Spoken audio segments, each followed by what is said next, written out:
Hello guys, welcome back to a new video. I am Sanket Chaskar, currently pursuing mechanical third year at VIT Vellore, and today we have one of my senior, Chinmay Kapruan, who is a fourth year mechanical engineering student and also a startup founder. So we will be knowing different things about his student career and also about how he started a startup, and he will guide you people about academics and starting something of your own. Welcome, Chinmay. Thank you.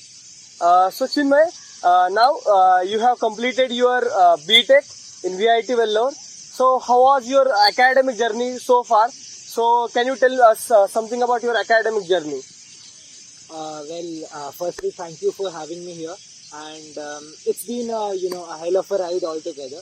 And it started in the first year when I was getting to know more about entrepreneurship and getting to know more about the prospects which we have in different industries.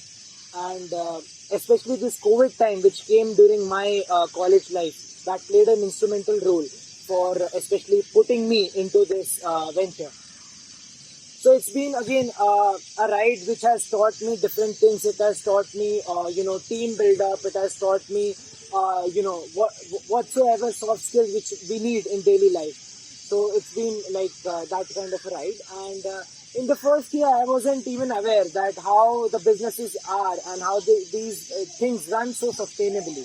I was just engrossed in the mechanical studies and the subjects related to that.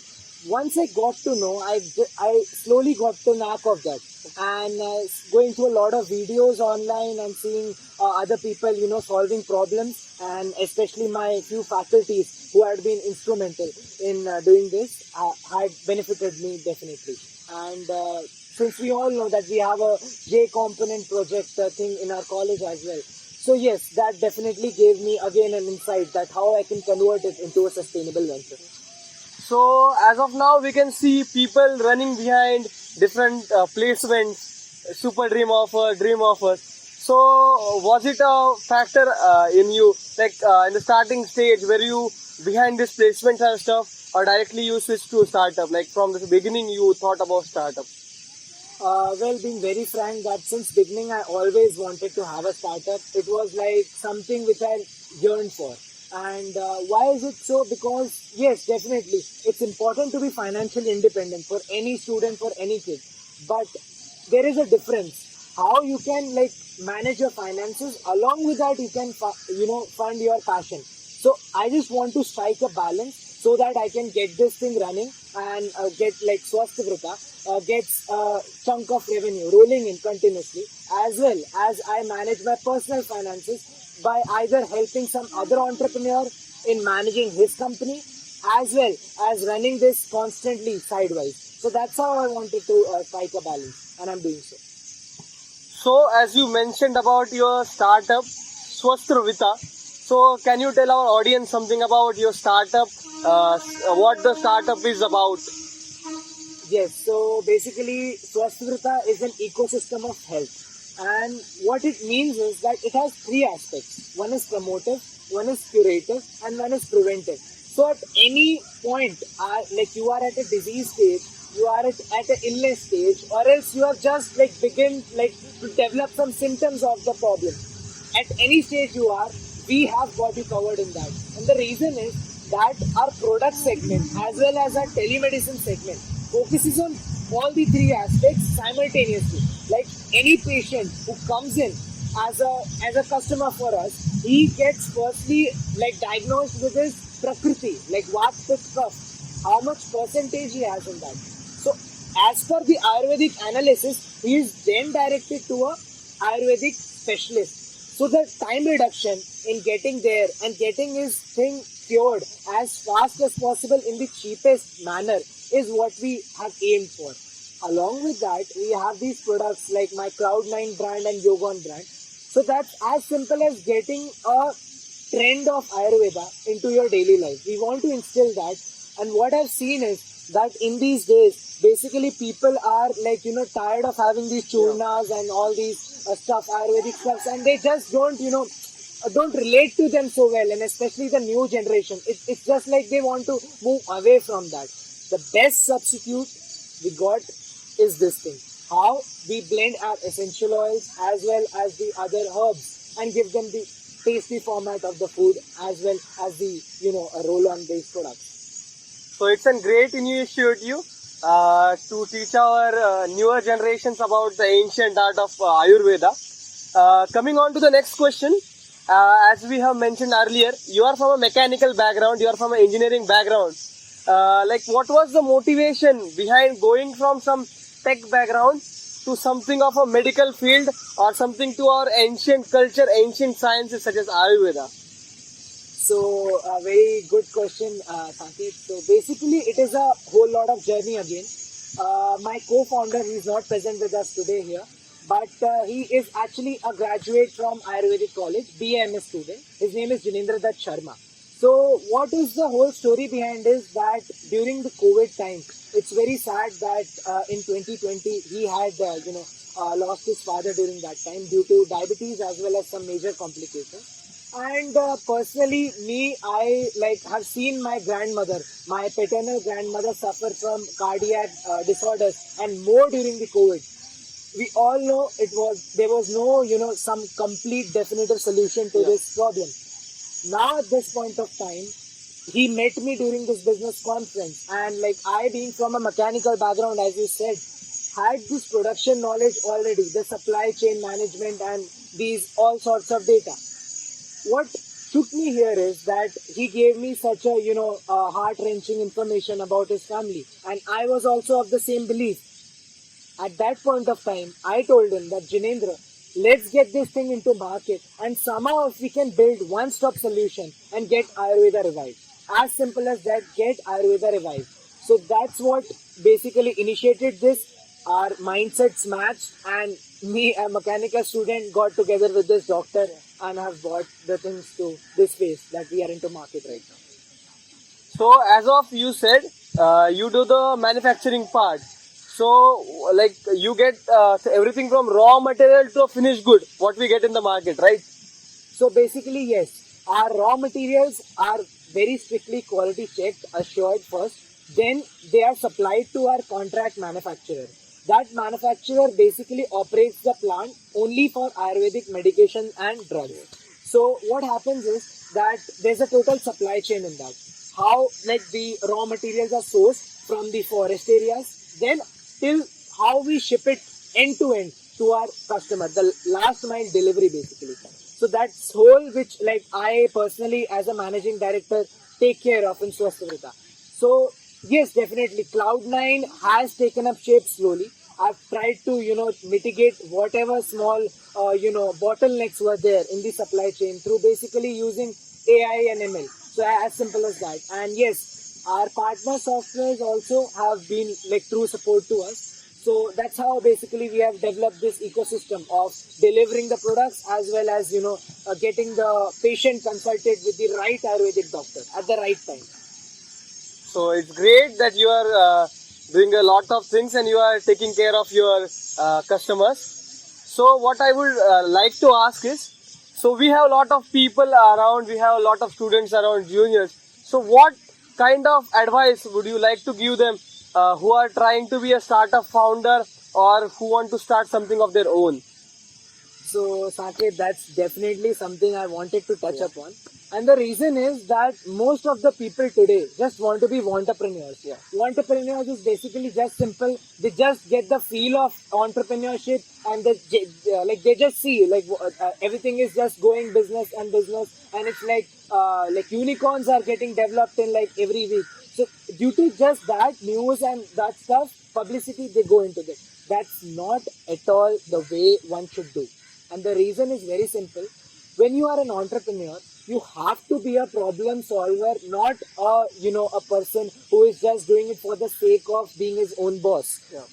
I am here. Why? Because actually there is this very big loophole in Ayurveda and the Indian medicine which has to be solved at the moment, because pandemics are going to come and these outbreaks are not going to stop, at least just for the upcoming years. So that's how I have got hold on to these things. So my advice is definitely be a very realistic person, balance your, personal and professional life very well, because yes, it's been a really agonizing path for me, Saket, telling you frankly. And, you know, each point in journey has been like a real, like a tsunami, which has hit me again and again. So you have to be like Japan, that you have to have this barrier. Otherwise, you're not going to sustain that well in this field.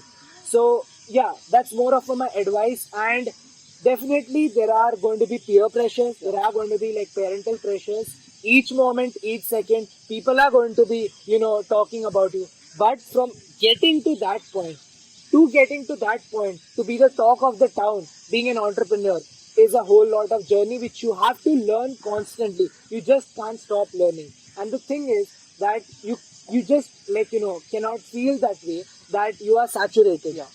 Your saturation limit has to increase, Saket. And it has to be like, exponential. Like in one day you learn some part of some other thing. So the other day you completely learn a new concept of basically some other finance related stuff. So it's going to be that way. And yeah, that's how it is. And that's how it has been. So yeah. So it was a really great advice. What I personally see in the young generation is don't have the tendency to do hard work. What they do is they will try for 2 days and they will lose their momentum. So what you said is momentum, and going through these failures is really important, and keeping that motivation is really important to be a successful entrepreneur. What are the things what they have kept you motivated throughout your journey? As you have said, you have seen a lot of ups and downs in your journey. So what is that thing which you kept motivating you to march forward and keep this running? So the most important thing here is that, for example, I take my products, right? So these products in like people's hand, and they coming to me or they messaging me and saying, "Ki like Chinmay, this is benefiting me daily. I'm using it daily. My daughter is now like, she's not facing insomnia. My grandfather is not feeling depressed these days." So these kind of comments, when they reach me through my Instagram, through my WhatsApp, that touches me actually. And that's what, when I feel, yeah, I am on the right track. Yes, definitely, success is not coming to me daily. It's taking time, but I am on the right track. So like that's how it is. Even adding on to that, for example, I just show you this thing. This is the product which is now in market. And what happened was that, like, it wasn't like completely getting a finished look. We were facing hell lot of problems in that. We were not getting the right composition. Then we were like getting the right packaging. We literally faced a lot in everything almost. Same goes for this. We had a lot of complaints initially. Just improving upon them, improving the product, and getting a customer centric company. That's what has really made me more and more passionate. Like how a customer feels about my company. He daily comments to me, he interacts with me, and that gives me a pleasure, which is not like I will never get that from anywhere else. So that's how it has been for me. It's great to hear that you get such motivational comments and replies from your customers, and it's great to hear that all your customers are satisfied and happy with your products and what you are providing to them. So Chinmay, moving on. So now we have seen your journey so far. So where do you see yourself or your brand in next 5 years?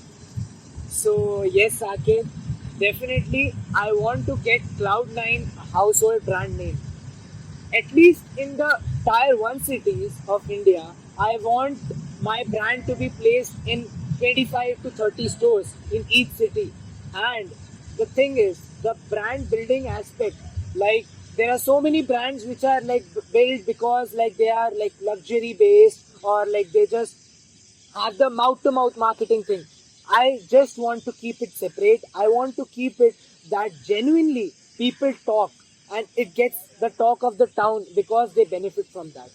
I want that aspect to come up again and again. And that's how I want to scale this company. I want to reach to even the United States and the other European nations in the coming half of the decade as well. So this is my aim, and my team is like working day and night and it's logging. So I'm very much hopeful that it gives me results as soon. So now we will come to a major question.